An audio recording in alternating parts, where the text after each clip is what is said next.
What happened madam? క్యావా, ఏం జరిగింది? Sir, ఒక కారు నన్ను మెరుపు వేగంతో డాష్ ఇచ్చి విద్యుత్ వేగంతో వెళ్ళిపోయింది సార్. అలాగా? కను చూపు మేరలో కారు ఎక్కడ కనిపించట్లేదే. మేడం, మిమ్మల్ని డాష్ ఇచ్చిన కారు ఏ కంపెనీదో చెప్పగలరా? ఏమో చూడలేదండి. చూడలేదా? పోనీ అది నల్లదా, తెల్లదా, పచ్చదా, నీలందా, ఆకుపచ్చదా, రంగేమన్నా చెప్పగలరా? ఏమో చూడలేదండి. అది కూడా చూడలేదా? ఒక కాదని చెప్పగలను sir. Is it? Very good, చెప్పండి అదేమిటో.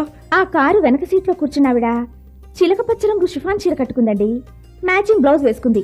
చెవులకి చిలక పచ్చ రంగు మ్యాచింగ్ రింగులు కూడా పెట్టుకుంది. నుదుటిన చిలక పచ్చ రంగు దోస గింజ బొట్టు పెట్టుకుంది. మెళ్ళ వెరైటీగా 2 పేటల ముత్యాల దండ వేసుకుంది. But one thing I'm sorry inspector, ఆవిడ జడ వేసుకుందో కొప్పు పెట్టుకుందో నేను చూడలేదండి.